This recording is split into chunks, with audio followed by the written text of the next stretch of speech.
வணக்கம் நண்பர்களே. இன்னைக்கு நம்ம கணித பகுதிக்கு வந்துட்டோம். கணித பகுதியில என்ன பார்க்க போறோம்னா ரேஷியோ அண்ட் ப்ரொபோர்ஷன். ஏ என்பவர் 8 நாள்ல ஒரு வேலையை முடிக்கிறாரு. பி என்பவர் 12 நாள்ல ஒரு வேலையை முடிக்கிறார்.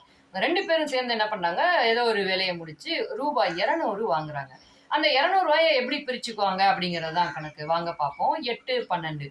இப்போ இந்த ரெண்டு நம்பருக்கும் நம்ம எல்சிஎம் கண்டுபிடிக்கணும். நான் ஆல்ரெடி உங்களுக்கு எல்சிஎம் எப்படி கண்டுபிடிக்கணும் அப்படின்னு சொல்லி கொடுத்துருக்கேன். அதாவது கொடுத்துருக்கிறதுல பெரிய நம்பர் எதுவோ அதை 2ஆல 3ஆல பெருக்கி பார்த்து கீழே இருக்க எல்லா நம்பரும் அதை மீதியம் இல்லாம வகுப்பட்டதுன்னா அதுதான் எல்சிஎம் அப்படின்னு. இப்ப 12 நம்ம வச்சிருக்கோம். 12 8ஆல வகுப்படுமானா வகுப்படாது. 12 12ஆல வகுப்படும், அவ்வளவுதான். இப்ப 12 2ஆல பெருக்குவோம். ஏன் அப்படின்னா கொடுத்துருக்கிறதுல 12 தான் பெரிய நம்பர். அப்ப 2ஆல பெருக்கணும்னா 24. 24 12 வகுக்குமா? கரெக்ட், வகுக்கும். 2 தடவை வகுக்கும். 8 24ல வகுக்க முடியுமா? கரெக்ட், வகுக்க முடியும். 3 தடவை வகுக்க முடியும். அப்ப 8ஓட எஃபிஷியன்சி என்ன ஆகுது? 3ன்னு ஆகுது. 12ஓட எஃபிஷியன்சி என்ன ஆகுது? 2ன்னு ஆகுது. இப்ப நம்ம என்ன பண்றோம், இந்த 2ஐயும் இந்த 3ஐயும் 8ஓட 3ஐயும் 12ஓட 2ஐயும் கூட்டிக்கிறோம். 5.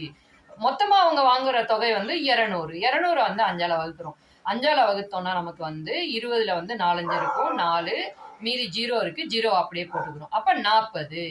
இப்ப இந்த 8 இருக்கார்ல, அவரோட எஃபிஷியன்சி என்ன? 3. அப்ப அந்த 40 3ஆல பெருக்கணும்னா என்ன ஆகும்? 120, 120ன்னு கிடைக்கும். இந்த பி இருக்கார்ல, அவரோட எஃபிஷியன்சி என்ன? 2. அப்படின்னா அந்த 40 நம்ம 2ஆல பெருக்கணும்னா என்ன கிடைக்கும்? 80.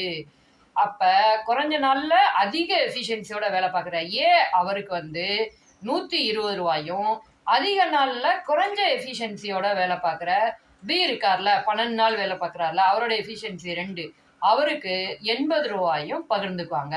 ஓகேங்களா? இந்த கணக்கு உங்களுக்கு புரிஞ்சிருக்கும்னு நினைக்கிறேன். நம்ம சேனலை சப்ஸ்கிரைப் பண்ணி ஜாயின் பண்ணி அப்படியே லைவா பார்த்துட்டே இருங்க. நிறைய வீடியோஸ் உங்களுக்கு கண்டிப்பா வந்துட்டே இருக்கும். உங்களுக்கு புரியுற மாதிரி ஒரு போர்டு, பென்னு, பேப்பர் எதுவுமே இல்லாம டிஜிட்டலா தான் நம்ம கத்துக்க போறோம். ஸோ நெக்ஸ்ட் வீடியோல உங்களை பார்க்குற வரைக்கும் பாய்.